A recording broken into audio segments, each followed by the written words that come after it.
ዮ ዋጓን ዩቲዩብ ዋጓን ገነርስ ዋጓን አርሰናላውያን እንዴት አደራችሁ? እንዴት አመሻችሁ? እንዴት ዋላችሁ? አረ እንዴት ከረማችሁ?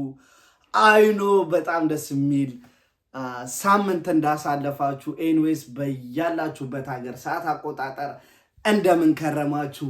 ተመልሰናል። እንግዲህ በ32ኛ ሳምንት የእንግሊዝ ፕሪሚየር ሊግ ጨዋታ አርሰናል በሜዳው በኤምሬትስ ብሬንትፎርድን ወይም ደግሞ ንቦቹን የሚያስተናግድበት ጨዋታ የቅዳሜ ምሽት ጨዋታ ተጠባቂ ነው። የቶማስ ፍራንክ ብሬንትፎርድ ሆነስትሊ ፕሪሚየር ሊግ ላይ ካሉ ከማደንቃቸው ምርጥ አሰልጣኞች አንዱ ቶማስ ፍራንክ ነው። ያ ብሬንትፎርድ ደግሞ ጥሩ የሚባል ቲም ትላልቅ ቲሞችን በሜዳቸውም እየሄደ የማሸነፍ ታሪክ ያለው ጥሩ ቲም ነው። ነገር ግን ዩኖዋ I don't give a shit about Premier League anymore. ስለ ፕሪሚየር ሊግ ምንም የሚመለከተኝ ነገር የለም። ባለ ትልቁን ጆሮ ጌታ ሆይ እስኪ አሳካልኝ። ባለ ትልቁ ጆሮ ኤምሬትስ መምጣት አለበት። we are close ደርሰናል፣ ተጠግተናል። ኦልሬዲ ግማሽ ፍጻሜ በኔ በኩል ገብተናል። ላሬሞንታዳ ነው ላሬሞንታ ምናምን የሚል በስፓኒሽ ኤንዌይስ ኢዝ ካምባክ ጠብቁ። ኢትስ ሳንቲያጎ ቤርናቡ ምናምን የሚል የነዛ ቱሪናፋ የማን ዩናይትድ፣ ቸልሲ፣ ሊቨርፑል ዋቴቨር ደጋፊዎች እንዲሁም ቪኒሲየስ ጁኒየር እና ጁዲ ቤሊንጋም አንቾሌቲ ምናምን ኖ ዌይ ማን ዜር ኢዝ ኖ ፋኪንግ ላሰምቲንግ ኦር ካምባክ የሚባል ነገር የለም። we already know we are in semi-final ፔስጂን እንጠብቃትና ያኔ እንዳደረግናት ሰጣ ትደረጋለች። ትረስት ሚ ፋይናል ላይ ስለ ፋይናል ብቻ እንጨነቅ። ፋይናል ላይ ባርሳ ወይ ኢንተር ነው የሚደርሰን። አይ ዶንት ዋንት እውነት ለመናገር ኢንተር እንዲደርሰን አልፈልግም። ቢኮዝ ዩ ኖ የመከላከል እንትናቸው ከኛ ጨዋታ ጋር ብዙም አይሄድም። ባርሳ ደግሞ ያ ጥቁር ታሪክ ደግሞ የ2006 ይመጣል። ኤኒዌይስ እናንተ ምን ታስባላችሁ? ከዛ በፊት ግን ለዚህ ዩቲዩብ አዲስ ከሆናችሁ ኧረ ምን ጠብቃላችሁ? ሰብስክራይብ በማድረግ ቤተሰብ መሆን ትችላላችሁ። እየቆስነው ነው፣ ደገፍ አድርጉኝ። በደንብ ቆስዋለሁ። እንግዲህ ወደ 32ኛ ሳምንት የእንግሊዝ ፕሪሚየር ሊግ ጨዋታ ስመጣ የነገ ብሬንትፎርድ ጨዋታ ብዙ የተጫዋቾች ሮቴሽን ማየት ፈልጋለሁ። ጊዜ ያላገኙ ተጫዋቾች ነገ ገብተው ፐርፎርም እንዲያደርጉ ፈልጋለሁ። ሌላኛው ቢግ ፖይንት ማንሳት የምፈልገው ቢግ ፖይንት ተጫዋቾች እንደ ስተርሊንግ ኤንድ ትሮሳርድ ስፔሻሊ እነዚህ ሁለት ተጫዋቾች ኤንድ ቤን ዋይት ፕሊዝ እነዚህ የፕሪሚየር ሊግ የተቀሩ ጨዋታዎች ብዙ ታይም ታገኛላችሁ። ምክንያቱም የአርቴታም እንዲሁም የሙሉ ያርሰናል ፎከስ ቻምፒዮንስ ሊግ ላይ ስለሆነ የፕሪሚየር ሊግ ገድሉን የምትመሩት እናንተ ናችሁ። የቻምፒዮንስ ሊግ ላይ አትጫወቱ ማለት አይደለም። ኢትስ ዲፔንድ ፕሪሚየር ሊግ ላይ ፐርፎርም እንደምታደርጉት ታይቶ ቻምፒዮንስ ሊግ ላይ ታይም ስለምታገኙ ዩ ኒድ ቱ ቢ ኬርፉል። በጣም ያላችሁን ነገር አውጥታችሁ ማሳየት ያለባችሁ ሰዓት እየደረሰ ነው። ምክንያቱም ዘ ወረስት ሲዘን ፕሪሚየር ሊግም ላይ ብታሳልፉም ዩ ኔቨር ኖ። ኢማጅን ቻምፒዮንስ ሊግ ፋይናል ከባርሰሎና ላይ ደርሰውን 93ኛው ደቂቃ ላይ ስተርሊንግ አግብቶ 1-0 አሸንፈን ዋንጫ ብናነሳ ሌት ሚ ቴል ዩ ሰምቲንግ የሲዝኑ ቤስት ተጫዋች ብዬ መርጦ ስተርሊንግን ነው። አይ ስዌር ቱ ጋድ አይ ኖ ኢትስ ፈኒ but 100% man I don't give a shit.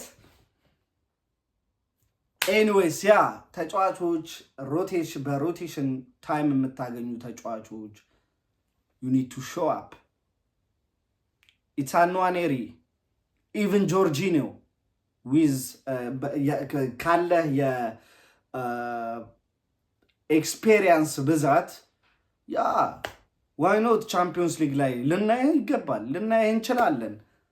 ከዛ በፊት ግን ፕሪሚየር ሊግ ላይ የምታገኙትን ቻንስ እንድትጠቀሙ ላለው ሌላ እንግዲህ ማንሳት የምፈልገው የመጀመሪያ ያው ከብሬንፎርድ ጋር የነበረን ታስታውሳላችሁ 1 ጃንዋሪ ነበረ የመጀመሪያ በሜዳቸው ያደረግነው ጨዋታ 1-0 በኢምቤሞ ሲመሩ ቆይተው ከኋላ ተነስተን 3-1 ያሸነፍንበት አሜዚንግ ጨዋታ ነበር። እዛ ጨዋታ ላይ ሜሪኖ፣ ማርቲኔሊ እና ጋብሪኤል ጄሱስ ነበር ግብ ያስቆጠሩት።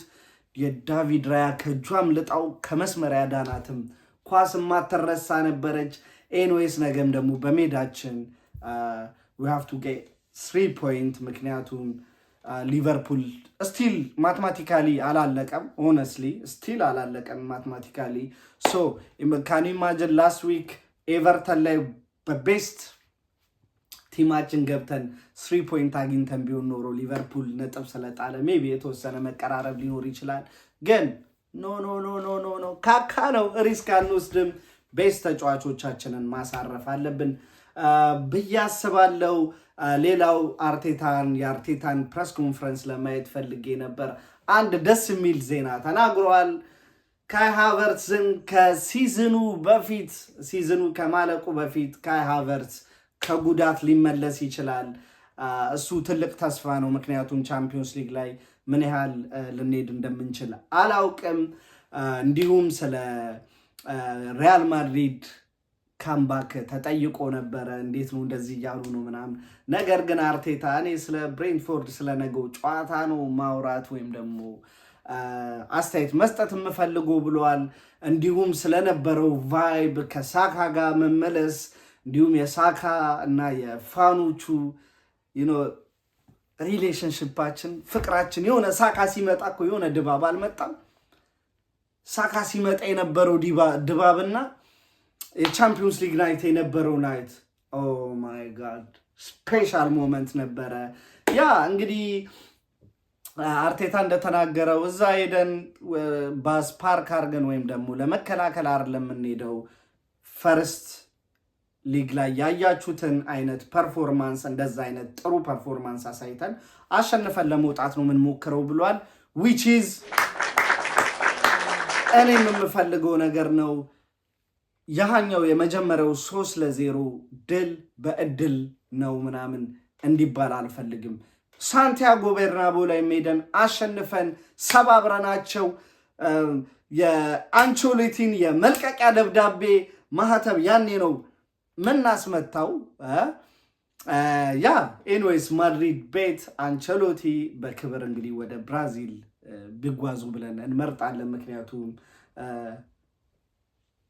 እናሰናብቶታለን። ይሰናበታሉ። ካርሎ አንቸሎቲ ከክብር ጋር ይሰናበታሉ። እንግዲህ ይህን ይመስላል ስለ የብሬንትፎርድ እና የአርሰናል ጨዋታ። ብዙ ሮቴሽን እንደነገርኳቸው ብዙ ሮቴሽን የተጫዋቾች ለውጥ ማየት የምፈልግበት ጨዋታ ነው። እስኪ ቤስት 11 ልንገራችሁና የእናንተ ደግሞ ቤስት 11 ካልተስማማችሁበት ኮመንት ሴክሽን ላይ አሳውቁኝ። ቴንኪዩ በጣም እጅግ በጣም ነው ማመሰግነው። ሰብስክራይብ ለምታረጉ፣ ሼር ለምታረጉ እንዲሁም ለምትሳተፉ 222 ደርሰናል። ይህን ቪዲዮ ስቀርጽ እስኪ 250 300 ብታደርሱኝ ሁሌ አመሰግናለሁ። ወደ ቤስት 11 ስንሄድ ኦነስትሊ እኔ የምገምተውና አርቴታ የሚያደርገው አይ ዶንት ቲንክ ሴም የሚሆን ዲስ ዊክ፣ ግን እኔ የግብ ጠባቂ ቦታ ላይ ኔቶን ነገ ማየት እፈልጋለሁ።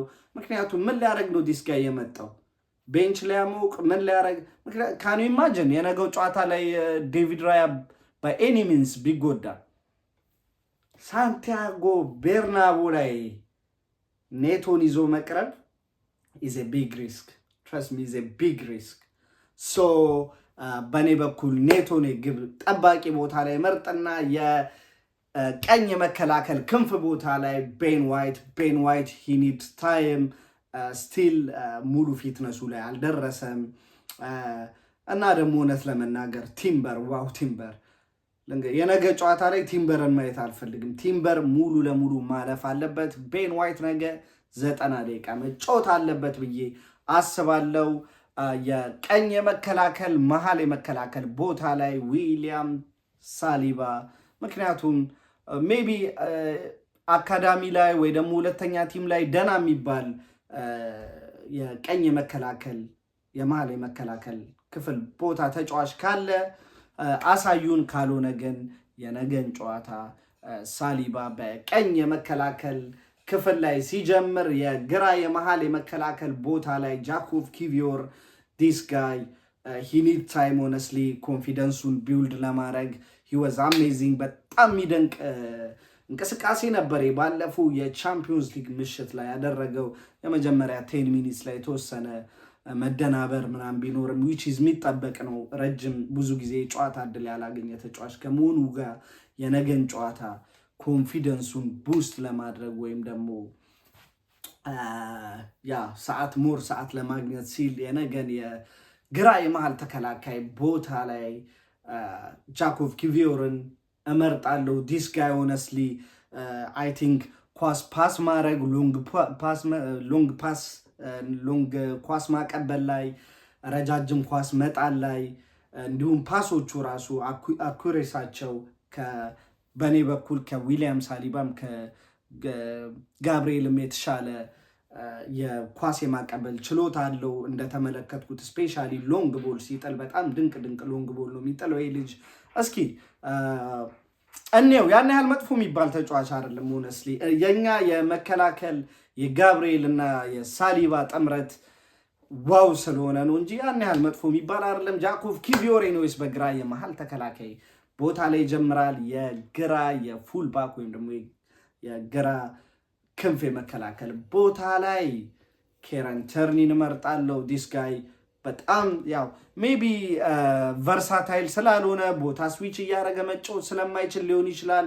ግን እንደ ትክክለኛ የግራ ፉል ባክ ተጫዋች ለመከላከል ላይ ያለውም እንዲሁም ክሮሶቹ አሪፍ የሚባሉ ናቸው። የነገ ጨዋታ ታይም ሊሰጠው ይገባል ብዬ አስባለሁ።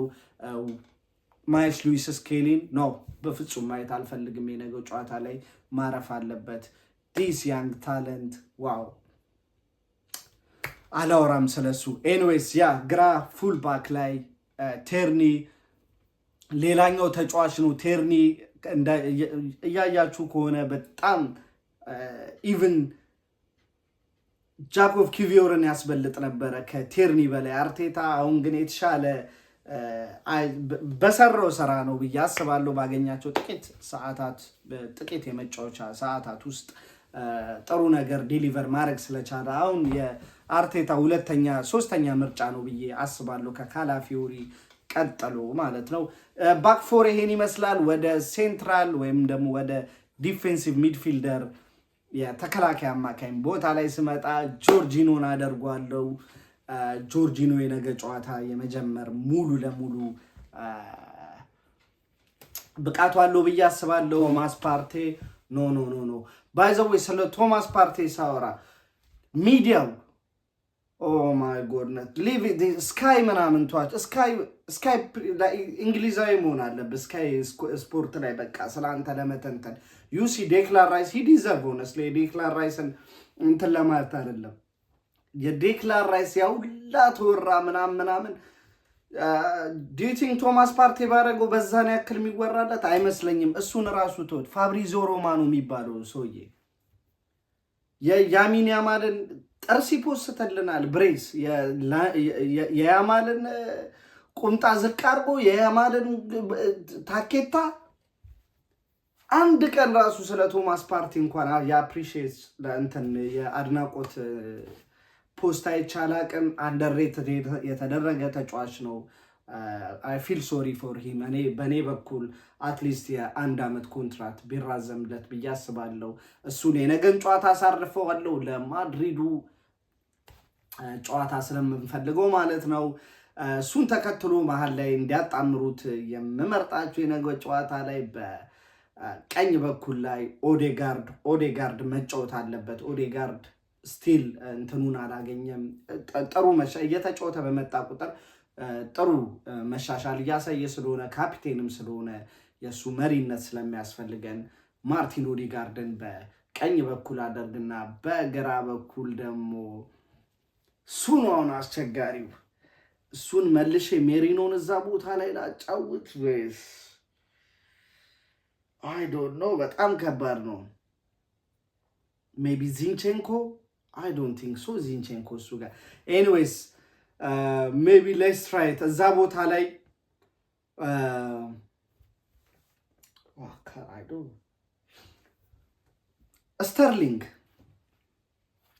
ስተርሊንግን 8 ቁጥር ቦታ ላይ እሞክረዋለሁ የኔ አሰላለፍ ነው ይሄ በዛ አሰላለፍ ማትስማሙ ካላችሁ ያ ኮሜንት ሴክሽን ላይ ማሳወቅ ትችላላችሁ ከዛ የፊት 3 ፍሮንት 3 ደግሞ የማጥቃት ቦታ ላይ በቀኝ በኩል ኢታን ኗኔሪን አደርግና በግራ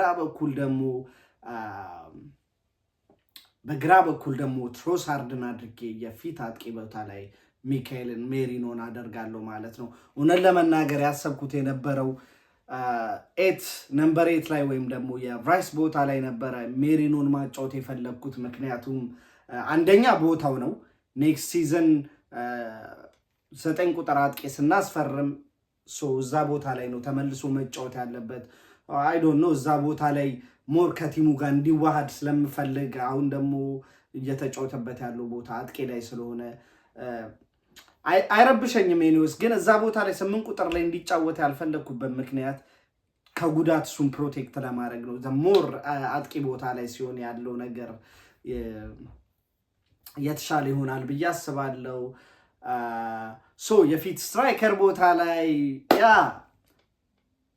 ሚካኤል ሜሪኖን መርጣለሁ ወደ ግምቱ ሲሄድ ደግሞ አርሰናል የነገን ጨዋታ አትሊስት 2-1 ያሸንፋል ብዬ አስባለሁ እናንተስ ግምታችሁ ምን ይመስላል ኮሜንት ሴክሽን ላይ አረ ተሳተፉ ምን እየጠበቃችሁ ነው ሞቅ እናድርገው እንተኮስ አንድ ላይ መተኮሳችን አይቀርም እንግዲህ ከነገ ጨዋታ ከውጤቱን ካወቀን ደግሞ ከጨዋታ በኋላ ያለውን ቪዲዮ ደግሞ ይዤላችሁ እመጣለሁ ለዛሬ የመጣሁበት ፖይንቴን ይመስላል እስከዛው ለሰናበታችሁ I'm out peace